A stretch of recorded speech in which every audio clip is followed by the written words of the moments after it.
Siamo qui per ricordare la strage di 100 anni fa, soprattutto nell'angolo più dimenticato di questa storia, Seifo, la strage dei siriaci, ortodossi e cattolici, dei Caldei e degli Assiri. Non è un dettaglio, è una realtà storica che fa la differenza, perché studiando Seifo noi capiamo che nel 1915, anni successivi, non è avvenuta solo la strage degli armeni, ma è avvenuta una strage dei cristiani. L'equivoco fu all'inizio dimenticare gli altri cristiani e in fondo era comodo, perché si finiva per ridurre la strage a un fatto nazionale. Dopo la Prima Guerra Mondiale, il patriarca siriaco Elia III scriveva all'arcivescovo di Canterbury, la Chiesa anglicana era uno dei pochi rapporti internazionali del patriarcato siriaco. Scriveva: tutti i cristiani hanno avuto la stessa sorte dolorosa. Non si tratta di competitività tra vittime, sarebbe assurdo. Del resto, i siriaci erano una chiesa piuttosto dimenticata dagli altri cristiani, una chiesa povera, restata fedele alla fede e a una tradizione spirituale ricca, in un mondo agricolo, accanto ai suoi monasteri come nel Turabdin. Il grande storico Fernand Braudel parla di queste terre alte come un luogo di protezione. I Maroniti nel Monte Libano e, per esempio, i Valdesi nelle montagne delle Alpi. La questione siriaco-assira non divenne un problema dopo la guerra mondiale. Esisteva la questione armena alla conferenza di pace, perché la vicenda degli armeni era divenuta una grande questione nazionale, come quelle dell'Ottocento, greca, italiana, quelle delle nazionalità dell'impero degli Asburgo. Non fu così per gli altri cristiani.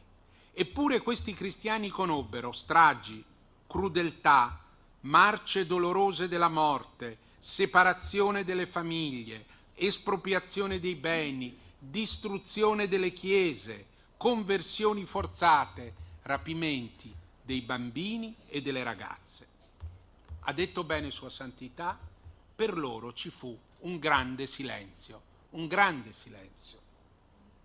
Non solo il silenzio del negazionismo della Repubblica Turca, che è un fatto, che fu frutto di un'ideologia, ma anche frutto del fatto che una parte della classe dirigente della Repubblica di Ataturk era composta da giovani turchi, cioè da quelli che avevano fatto il massacro.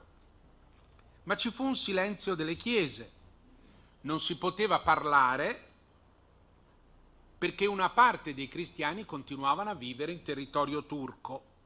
Questi cristiani venivano definiti con un'espressione turca volgare come i resti della spada. I resti della spada.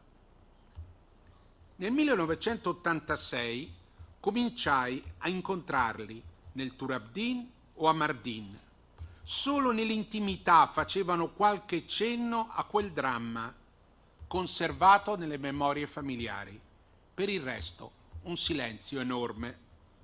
Eppure, chi visse gli eventi tragici del 1915 e degli anni successivi ebbe la sensazione che quello che era avvenuto andava oltre misura umana, oltre ogni misura umana. Era troppo anche rispetto alle ondate di violenza a cui le minoranze cristiane erano abituate in Medio Oriente. Troppo. Qualcosa di indicibile. Per questo tanti testimoni ne scrissero. Come sa bene il professor Ternon, solo nel caso di Mardin tanti fissarono la memoria di quegli eventi sulla carta, locali e francesi. Ma per decine di anni i loro testi restarono sepolti negli archivi. Non interessavano nessuno, silenzio. Il memoriale del domenicano francese padre Rétoré, forse il più efficace sulla vicenda di Mardin e della regione, fu pubblicato nel 2000 da Marco Impagliazzo, nel 2000, cioè tanti decenni dopo. Yves Ternon, appassionato studioso di questi problemi, segnala la particolarità del fatto: 80 anni di silenzio. I martiri restarono senza memoria. Non ci furono processi di beatificazione. Solo Giovanni Paolo II, nel 2001, beatificò il primo martire, l'arcivescovo almeno cattolico di Mardin, Maloyan, figura preminente della cristianità cattolica composta da almeno cattolici, siro-cattolici, caldei. È lo stesso anno, il 2001, quando Giovanni Paolo II parla di genocidio armeno, ma solo di genocidio armeno. Per Giovanni Paolo II non era un problema politico, ma il riconoscimento del martirio dei cristiani come un dovere di una madre verso i figli caduti. Non era una questione politica. Giovanni Paolo II volle che la Basilica di San Bartolomeo, affidata a Sant'Egidio, fosse luogo memoriale dei nuovi martiri, perché i martiri dovevano essere ricordati. Anzi, affermava Giovanni Paolo II, nel martirio i cristiani sono già uniti. Modestamente, la passione con cui Sant'Egidio ha organizzato questo convegno ha 30-40 anni di storia. Io ricordo molto bene un giorno a Damasco, nel 1984, al Patriarcato, quando il compianto patriarca Zacca mi accolse con Monsignor Paglia, Claudio Betti, accompagnato da Mar Gregorios di Aleppo. E nel Patriarcato il patriarca Zacca mi mostrò un quadro che ritraeva il monastero di Deir el-Zafaran, dicendo con tristezza: noi veniamo da lì, ma di noi non resta quasi più niente. Ebbi un desiderio profondo di conoscere quei luoghi e nell'86 un pellegrinaggio di Sant'Egidio di più di un centinaio di persone li visitò, constatando un senso di fine. A seguito di quel viaggio ci fu poi la vicenda di un nutrito gruppo di cristiani iracheni fuggiti dall'Iraq a causa della guerra e arrivati lì, che furono ospitati a Roma e aiutati ad andare in America. È dagli anni '80 che sentiamo un legame profondo con il cristianesimo siriaco, fatto di stima per un popolo umile e di martiri. Ma come comprendere i siriaci senza conoscerne il martirio? E il loro martirio è comune a quello dei Caldei, degli Assiri, dei cattolici. E qui noi vediamo come c'è una memoria religiosa dei martiri e come c'è una memoria storica. Quella storica, per quanto riguarda Seifo, ha conosciuto, come diceva Sua Santità, negli ultimi anni un grande sviluppo. E ora con il centenario. Ma come sappiamo i centenari passano. Va ricordato come coltivare la memoria storica significhi narrare la realtà umana di dolore. La gente vuole conoscere le storie degli uomini e delle donne. Non si può dimenticare. Diceva Stalin con crudezza: la morte di un uomo è una tragedia, la morte di milioni è una statistica. Bisogna raccontare la morte di 1, 2, 3 uomini fino a 1 milione. Ma anche questo ha una connessione con il presente in Medio Oriente, quasi nelle stesse zone, coinvolgendo oggi cristiani, yazidi, musulmani. Ma c'è anche una memoria religiosa dei martiri. Un modello è stato quello dei primi secoli. Per il Novecento, secolo del martirio, c'è stata poca capacità delle chiese di fare memoria. Ricordare per una chiesa vuol dire accogliere la memoria nel culto e nell'insegnamento. Vuol dire lasciarsi provocare dalla profezia dei martiri. Noi oggi vogliamo fare un convegno storico con eminenti studiosi per ricordare e, come ha detto il patriarca, il ricordo non chiede vendetta, ma il ricordo storico matura nella passione di una Chiesa che ha vissuto questa storia. L'obiettivo della ricerca si unisce a quella che io chiamerei, con parola latina, pietas, cioè memoria partecipe verso i caduti. Introducendo questo convegno mi debbo porre una domanda. Perché ci fu Seifo? Ma per quale motivo? Perché cristiani indifesi, apolitici, pacifici furono sterminati? Qual è il motivo? Il Comitato dei Giovani Turchi, al potere a Istanbul, volle una pulizia totale dei cristiani. La spiegazione ufficiale delle stragi fu che si trattasse di una risposta armata alla rivolta e alla collaborazione degli armeni con i russi e alla loro volontà secessionista. Innanzitutto è una risposta sproporzionata, ma non parlerò di questo. Mi chiedo solo, dov'è la rivolta siriaca? Dov'è la rivolta caldea? Dov'è la rivolta siro-cattolica?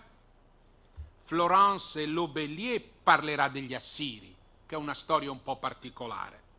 Seifo non è un caso dell'Oriente confuso. Seifo è una scelta lucida.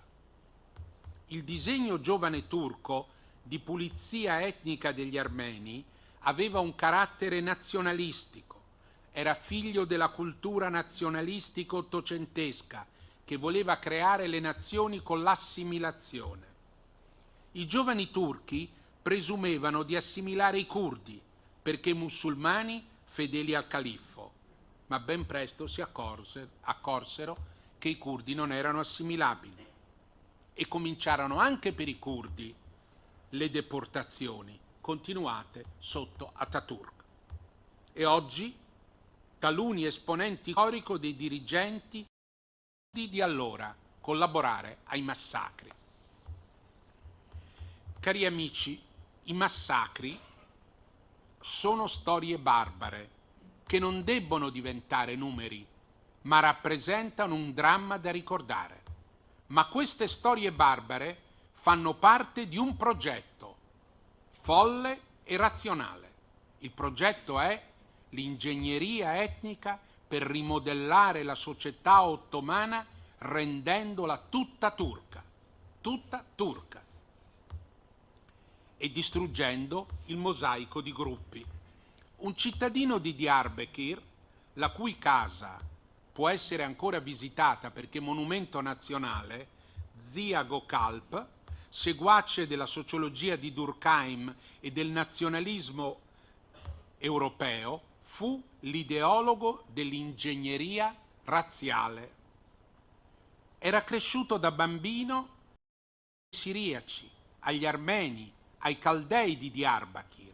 A Diyarbakir un liceo è ancora dedicato al nome di Gökalp.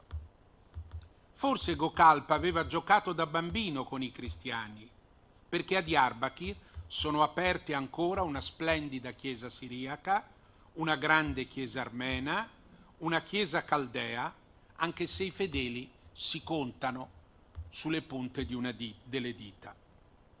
Nato nelle province orientali, Gökalp volle l'omogeneizzazione etnica.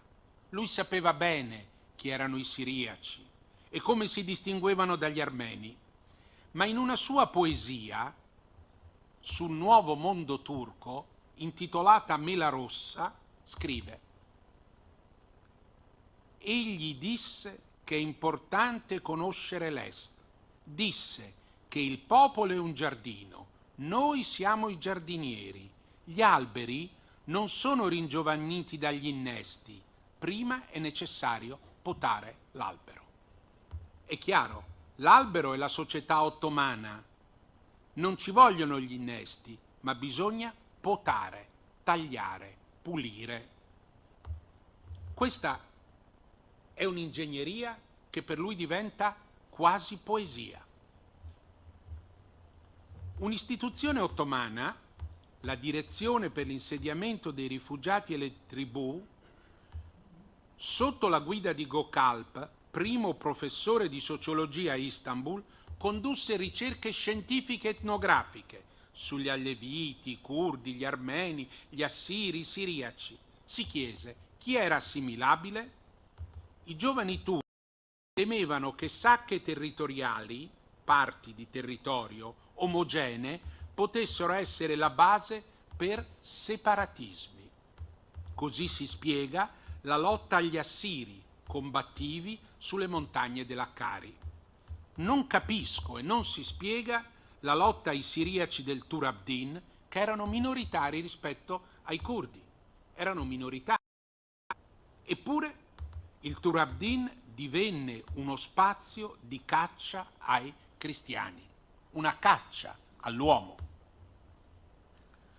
Non si motiva l'accanimento militare contro Ain Varda, dove i siriaci fortificarono la chiesa e furono assediati da una smisurata truppa ottomana. Resistettero 52 giorni, più degli armeni di Mussadag del celebre romanzo di Werfel. Un episodio di resistenza tra gli altri ci fu pure ad Ha, un villaggio di chiesa. È inspiegabile la concentrazione di forze militari turche contro il villaggio di Azak, abitato da siriaci cattolici ortodossi. L'impero era in guerra, aveva sfide maggiori. David Gaunt nota che c'erano forze ottomane regolari e tedesche. Quel caso fu presentato dagli ottomani come una rivolta armena che rischiava di collegarsi a quella del Sinjar, dove, come ha scritto Ternon nei suoi bei lavori, gli Yazidi difendevano generosamente i cristiani. Queste resistenze sono episodi dell'epopea siriaca, che conobbe anche una resistenza armata, anche se la maggior parte furono uccisi, come dice un testimone, come pecore portate al macello. Mostrano però come ci fosse un eccesso di concentrazione militare turca, ma nell'immaginario turco bisognava eliminare la base etnica cristiana. È qualcosa che richiama con tutte le differenze l'accanimento nazista e tedesco contro gli ebrei, anche quando la Germania era in guerra. È un ragionamento razionale e folle, è una strategia razionale e folle, perché i siriaci non rappresentavano alcun pericolo e perché il vero pericolo era la guerra che gli inglesi, i francesi facevano all'impero ottomano, non un pugno di cittadini ottomani siriaci. Seifo non fu un accidente, fu il frutto di un disegno terribile: eliminare i cristiani che si sentivano sudditi ottomani, pulire la terra dalle minoranze non assimilabili. Tuttavia, per fare questo bisognava suscitare l'odio popolare. Come farlo se non in nome dell'Islam? C'è qui un altro aspetto di quella strage barbara, l'odio anticristiano. Il contadino anatolico non si sentiva turco, anche se parlava turco, ma si sentiva musulmano, e il curdo sentiva il richiamo del sultano califfo. la strage nazionalista degli armeni divenne il grande jihad contro i Jaur, contro gli infedeli.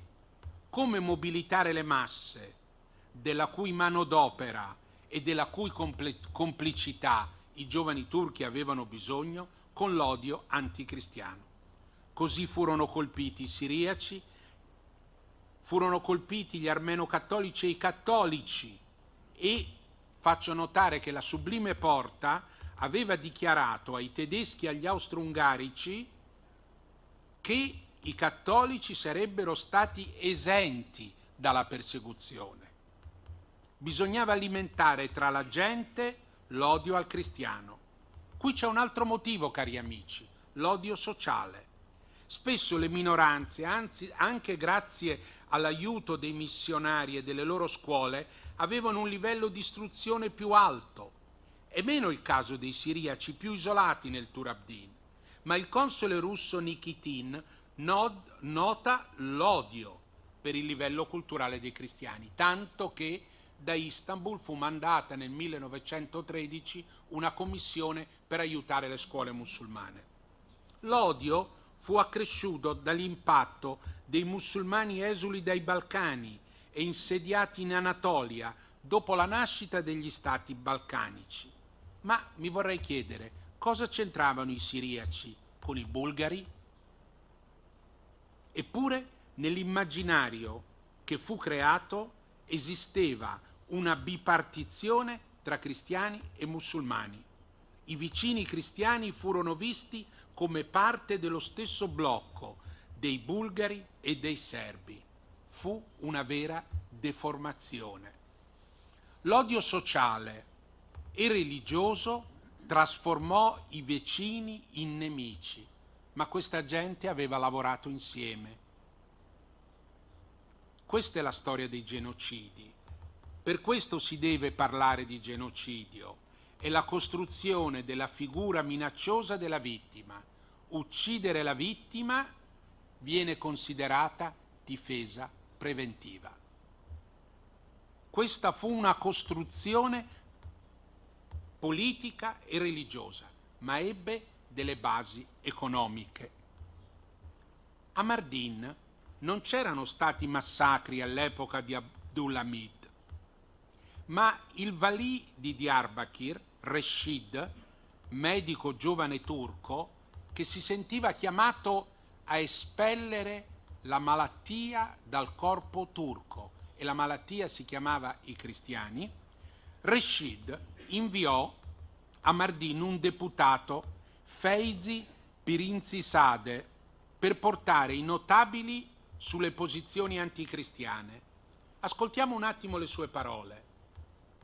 Dice Feyzi ai notabili musulmani: chi vi trattiene dall'agire? La paura di dover pagare le conseguenze? Ma che cosa hanno fatto a quelli che hanno ucciso i cristiani sotto Abdulhamid? Niente. E oggi siamo più forti, la Germania è con noi. Sbarazziamoci dei cristiani per essere padroni in casa nostra. Questa è l'idea di tutto l'Islam. Finalmente padroni in casa nostra. C'è l'idea dei cristiani come emanazione degli stranieri, specie dei francesi, che erano intervenuti nelle faccende ottomane, spesso in nome della protezione dei cattolici. E la protezione delle minoranze era un'istituzione che i giovani turchi vollero abolire. Ma l'odio anticristiano fu alimentato da una predicazione religiosa. Ma non trascuriamo l'altra questione, spesso trascurata, i beni. Seifo fu un grande sacco di beni dei cristiani da parte dei curdi e dei turchi. Proprietà, monasteri, chiese, terre, attività commerciali e imprenditoriali. Questo sacco ha fidelizzato gruppi musulmani alla politica genocidaria, ha creato complicità, e il sacco dei cristiani ha segnato la fortuna di alcune famiglie che sono passate dal mondo ottomano alla Repubblica di Ataturk, le stesse famiglie. Ho citato la famiglia Pirinzizade, notabili di Diyarbakir, che furono coinvolti, differenti generazioni, nei massacri di Abdulhamid nel 1915, nell'espulsione dei cristiani negli anni '20, ma che furono ministri e deputati della Repubblica. Ma il sacco dei cristiani non arricchì i musulmani, ma impoverì la Turchia. Permettetemi di dirvi questo. Nel 1926 il grande pedagogista americano John Dewey fu invitato a conoscere la Turchia e notò: ma che paese è questo? È un paese miserabile. La situazione economica, notò Dewey, è tragica. Gli esercizi commerciali di cristiani sono ancora inattivi e chiusi. Turchizzare l'economia fu impoverire la società. Non parlerò a lungo. Vorrei dire che quello che avvenne nel 1915 e durante la Prima Guerra Mondiale fu una assurdità. Nessun omicidio si spiega, ma ci possono essere delle ragioni. Qui noi ci troviamo di fronte all'assurdo, a sangue sparso per un discorso ideologico. Nei territori ottomani c'erano tedeschi e austro-ungarici testimoni delle deportazioni. È ampiamente documentato. Yaqub lo sa benissimo. Ma fu così assurdo quello che avvenne che nel settembre 1915 Papa Benedetto XV scrisse un messaggio al sultano Mehmed V in cui ricorrono due parole: fatti inenarrabili e fatti indicibili. Vorrei leggere le parole del Papa. Ci giunge dolorosissimo l'eco dei gemiti di un popolo che nei vasti domini ottomani è sottoposto a inenarrabili sofferenze. Ci viene riferito che intere popolazioni di villaggi e di città sono costrette a abbandonare le loro case per trasferirsi con indicibili stenti in lontani luoghi di concentrazione, nei quali, oltre le angosce morali, debbono sopportare la più squallida miseria e le torture. Ma perché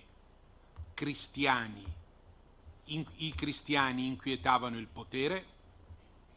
Debbo ricordare che questi cristiani non costruivano un fronte unico, erano divisi.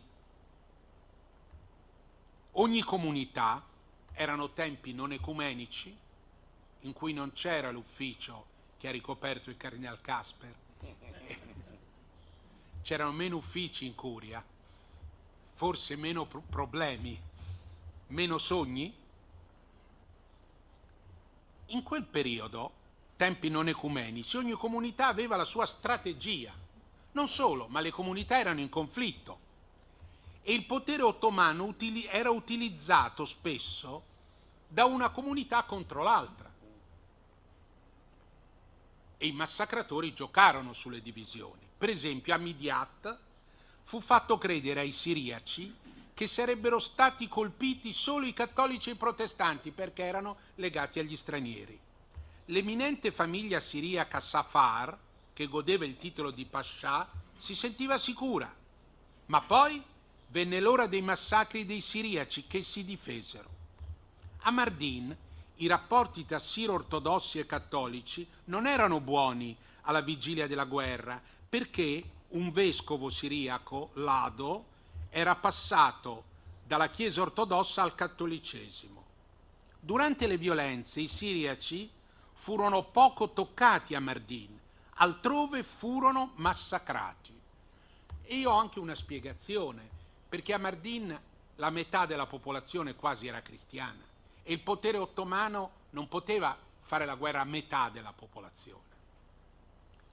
Le comunità non erano un fronte unico, ma tutte soffrirono giorni amari e diabolici. Questa espressione amari e diabolici è scritta dal vescovo siro-cattolico Tappuni al suo patriarca. I Caldei, nonostante fossero cattolici e quindi ufficialmente esenti dalle deportazioni, persero 3 vescovi, tanto popolo, preti, monaci. A Seert, l'assassinio dell'arcivescovo caldeo Maraddai, 48 anni, era stato nascosto da un aga turco, ma poi fu preso, avvenne alla presenza di un testimone che lo scrive. Perché lo cito? Perché questo vescovo era un grande erudito, autore di libri di storia nestoriana e aveva una grandissima biblioteca in cui conservava documenti importanti di storia. Tutto fu bruciato nel 1915. Perché ricordatevi, cari amici, il genocidio del popolo si accompagna anche a un genocidio culturale. Libri, manoscritti, monumenti storici, chiese, ambienti millenari furono distrutti. Il genocidio culturale. Le strategie furono diverse, i caratteri delle comunità erano diverse. I Caldei, gli assiri più montanari, abituati a vivere coi curdi dell'Accari. C'è chi negoziò, chi pagò, come Maraddai a Sert, ma presero i soldi e li uccisero. Chi provò a negoziare come Tappuni a Mardin. E tra l'altro Tappuni, poveretto, conduceva un'attività interessante, riacquistava i bambini cristiani messi in vendita sul mercato. Tappuni riacquistava i bambini cristiani. O chi, come la bella figura del vescovo siriaco Mar Filixinos Ablad a Invardo, Mar Filixinos predicò nella chiesa castello di Ainvardo sul dovere di resistere, invocando lo Spirito Santo. Poi salì sul tetto della chiesa, dove digiunò e pregò per 17 giorni fino a morire di sfinimento, mentre gli altri combattevano. Ma nessuna strategia fu vincente. Però vorrei sottolineare, prima di concludere, e il fatto che nessuna strategia fu vincente mostra la determinazione assoluta degli ottomani di uccidere. Però il genocidio cambiò i rapporti tra i cristiani. Cambiò. Vi cito un episodio. Nel 1931 il delegato apostolico Margotti, con un viaggio allora lunghissimo, si recò in treno da Istanbul a Mardin, anzi da Istanbul a Aleppo e poi da Aleppo a Mardin. E racconta come alla stazione di Mardin fu ricevuto da tutti i cattolici uniti, e già era una novità, ma appena arrivato a casa del vescovo caldeo ricevette la delegazione protestante e una delegazione di vescovi siriaci guidati dal vicario patriarcale. Nel 1931 i rapporti sono cambiati. E Margotti narra che la gente gli diceva: vedete, monsignore, io ero sul terrazzo, vennero i turchi e sgozzarono i miei genitori. E una donna gli indicava una casa e diceva: quella era la mia casa, i miei figli li hanno uccisi lì. Io vorrei dire che il dolore dei sopravvissuti va ricordato e onorato. E vorrei ricordare anche i sopravvissuti che vissero obbligati a praticare l'Islam. Donne, bambini. Il domenicano francese Rétoré descrive il mercato dei bambini che si faceva proprio di fronte al bell'edificio del patriarcato siro-cattolico di Mardin. Un vero mercato. Purtroppo un bambino valeva come un agnello e i bambini sotto 2 anni non avevano mercato, ma venivano uccisi. Forse non ci sono santità, testimonianze di come i bambini videro questo.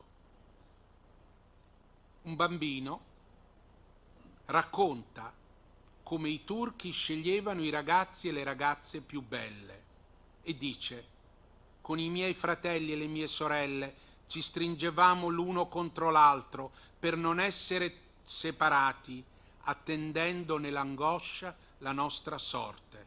Eravamo pietrificati.